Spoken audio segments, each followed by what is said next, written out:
నమస్తే అండి, నేను మీ Ashwini. Welcome back to Ashwini thoughts. Sankatahara Chaturthi April 16 బుధవారం జరుపుకోవాలా, ఏప్రిల్ 17 గురువారం జరుపుకోవాలా? చంద్రోదయ సమయం ఏమిటి? ఆర్గ్యం ఏ సమయంలో ఇవ్వాలి? చంద్రుడు కనిపించకపోతే చేయవలసిన విధి ఏంటి? ఇలాంటివన్నీ కూడా ఈ వీడియోలో చూద్దామండి. మానవుల కష్టాల నుండి గట్టెక్కించేదే సంకటహార చతుర్థి వ్రతం. మరి గణపతికి అత్యంత ప్రీతిపాత్రమైన తిథుల్లో ప్రధానమైనది చవితి తిథి. అయితే ఈ చవితి తిథి లేదా చతుర్థి పూజను రెండు రకాలుగా ఆచరిస్తాం. మొదటిది వరద చతుర్థి అని, రెండవది సంకటహర చతుర్థి అని అంటాము. అమావాస్య తరువాత వచ్చే చతుర్థి రోజున చేసే వ్రతమును వరద చతుర్థి అంటారు. పౌర్ణమి తర్వాత వచ్చే చతుర్థి రోజున చేసే వ్రతమును సంకష్టహార చతుర్థి లేదా సంకటహార చతుర్థి వ్రతము అంటారు. ఇందులో వరద చతుర్థిని వినాయక వ్రతంగా వినాయక చవితి రోజున మనం ఆచరిస్తాము. మరి సంకటములను తొలగించేందుకు సంకటహార చతుర్థి వ్రతమును మాత్రం మనము ఈ విధంగా ఆలంబనగా ఆచరిస్తూ ఉంటాము. ఒకవేళ సంకష్టహార చతుర్థి మంగళవారం కానీ వస్తే దాన్ని అంగారక చతుర్థి అని అంటాము. అలా కలిసి రావడం చాలా విశేషమైన పర్వదినం. ఇలా అంగారక చతుర్థి నాడు సంకటహార వ్రతం చేసుకుంటే కుజదోషత సమస్యలు తొలగిపోవడంతో పాటుగా మనకి ఎటువంటి దోషాలు ఉన్నా అవన్నీ సంకటములన్నీ తొలగి సఫలత చేకూరుతుంది. మరి ఈ అంగారక చతుర్థి మొదటిసారి వ్రతం చేయాలనుకునేవారు ఈ అంగారక చతుర్థి రోజున వ్రతం ఆచరించినట్లయితే చాలా మంచిది అండి. ఏప్రిల్ నెలలో సంకటహార చతుర్థి చవితి తిథి ఆ రోజు ఏప్రిల్ 16 బుధవారం ఉదయం 10:25 అండి. ఏప్రిల్ 17 గురువారం మధ్యాహ్నం 12:00 వరకు మనకు చవితి తిథి అనేది ఉంటుందండి. మనము చవితి తిథి సూర్యోదయము మరియు చవితి తిథి రెండు కలిసిన రోజునే సంకటహార చతుర్థిగా జరుపుకుంటాము. కాబట్టి ఏప్రిల్ 16 బుధవారమే మనకి చవితి తిథి ఉంది, అది కూడా చంద్రోదయ సమయంలో ఉందండి. అందువల్ల ఏప్రిల్ 16 బుధవారం సంకటహార చతుర్థి అనేది జరుపుకుంటాము.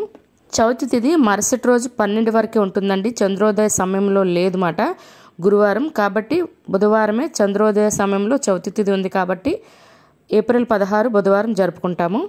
మొదటిసారి పూజ చేసుకుందాం అనే వాళ్ళు ఉదయం పూటే ముడుపు కట్టుకోవాల్సి ఉంటుందండి.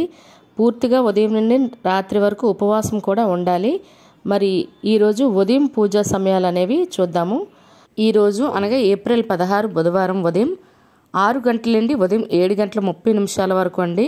ఈ సమయం మంచిది. ఈ సమయంలో కుదరకపోతే ఉదయం 9:05 నుండి ఉదయం 11:35 లోపు ఈ సమయంలోనే పూజ ప్రారంభించుకోవాలన్నా, ముడుపు మొదటిసారి కట్టుకోవాలన్నా ఈ సమయంలోనే ముడుపు కట్టుకొని పూజ ప్రారంభించుకోవాల్సి ఉంటుంది. మరి సాయంత్రం పూజా సమయాలు ఇప్పుడు చూద్దాము. సాయంత్రం ఏప్రిల్ 16 బుధవారం సాయంత్రం 6:34 నుండి రాత్రి 9:24 మధ్యలో అండి. మనము చంద్రోదయాన్ని ముందుగా పూజ ప్రారంభించుకున్నా సరిపోతుందన్నమాట. ఈ సమయం అయితే పూజా సమయం మంచిది అండి. మరి ఈ నెల పీఠం పేరు వినాయక పీఠం, నామం పేరు వికట మహాగణపతి నామం అండి. ఈ నామం పేరు చెప్పుకుంటూ మనము కుంకుమ పూజ అయినా లేదా గరిక పూజ అయినా లేదా రెండు కూడా స్వామివారికి ఈ నామం పేరు చెప్పుకుంటూ పూజ చేసుకోవాల్సి ఉంటుందండి. అదేవిధంగా ప్రతి నెల మనం పూజ చేసుకునేటప్పుడు సంకటహార చతుర్థి వ్రత కథలు అనేది ఉంటుందండి. ఆ వీడియో మీకు పెడతాను, లేదా బుక్లో ఉంటే ఆ వ్రత కథలు చదువుకుంటూ పూజ చేసుకోవాల్సి ఉంటుంది. చంద్రోదయ సమయాలు విజయవాడ రాత్రి 9:16, హైదరాబాదు రాత్రి 9:27, విశాఖపట్నం రాత్రి 9:08, బెంగళూరు రాత్రి 9:21 ఈ సమయంలో ఆర్గ్యం ఇచ్చుకోవాలి. పైన చెప్పిన ప్రాంతాల్లో కాకుండా మరి ఏ జిల్లాలో ఉన్నా మీరు కింద కామెంట్ బాక్స్లో మీ జిల్లా పేరు లేదా వేరే రాష్ట్రం నుండి అయితే వేరే రాష్ట్రం పేరు కామెంట్ చేసినట్లయితే వాళ్ళకి తప్పకుండా చంద్రోదయ సమయాలు అనేవి ఇస్తానండి. కాకపోతే మీరు ముందుగా కామెంట్ చేస్తే సరిపోతుంది, లేదా చంద్రోదయ సమయం అయిపోయిన తర్వాత కామెంట్ చేసినట్లయితే నేను మీకు రిప్లై ఇచ్చినా కూడా ప్రయోజనం ఉండదు. కాబట్టి ముందుగానే మీరు కామెంట్ చేసినట్లయితే తప్పకుండా చంద్రోదయ సమయం అనేది ఇస్తాను. మరి అమెరికాలో అయితే ఏప్రిల్ 16 2025 సంవత్సరంలో బుధవారం రాత్రి 11:46 ఈ సమయంలో ఆర్గ్యం అనేది ఇచ్చుకోవాలి. మరి ఏ దేశమైనా నాకు కింద కామెంట్ చేయండి. చంద్రోదయ సమయాలు చూసారు కదండి. ఈ సమయంలో మనం చంద్రుని చూస్తూ చేతిలో కొంచెం అక్షింతలు పువ్వులు వేసుకొని కుదిరితే ఆవు పాలు లేకపోతే నీళ్ళైనా వేసి అక్షింతలు కూడా వేసుకుంటూ మనము చంద్రుని చూస్తూ కిందకి నేల వైపు విడవాలండి. అలా విడడం వల్ల అంటే చంద్రునికి ఆర్గ్యం ఇచ్చినట్లు అవుతుంది, పూజ అనేది కంప్లీట్ అవుతుంది. లేదు మా ప్రాంతంలో మేఘాల వల్ల కానీ మరి ఏ పరిస్థితుల వల్ల కానీ చంద్రుడు కనిపించలేదు అనుకుంటే ఒక రాగి కాయిన్ లేదంటే వెండి కాయిన్, లేదు అంటే ఒక రూపాయి కానీ 5 రూపీస్ కాయిన్ అయినా తీసుకుని దాని మీద గంధం రాసి బొట్టు పెట్టి చంద్రుడి కింద ఆవాహనం చేసుకోవాలండి. అంటే దాన్నే చంద్రుడి కింద భావించి దాని మీద ఇందాకలు చెప్పిన విధంగా అక్షింతలు పువ్వులు పాలు లేదా నీళ్లు వేసి విడవలసి ఉంటుంది. దానివల్ల మనకు పూజ అనేది కంప్లీట్ అవుతుంది. ఈ పూజ కంప్లీట్ అయిన తర్వాత దేవుడి దగ్గర పెట్టిన ఉండ్రాలను మనం ఫ్రూట్స్ కానీ ఇంకేవి పెడితే అవన్నీ మనం నైవేద్యంగా తినవచ్చండి. తరువాత కొంతమంది తమ ప్రాంతంలో మేము పూజ అయిన తర్వాత భోజనం కూడా చేస్తామన్నారు. మీకు మొదటి నుండి వచ్చిన ఆచారాన్ని మరియు మీరు పెద్దలు మీకు మొదటి నుండి చెప్పిన ఆచారాన్ని అయితే పాటించండి.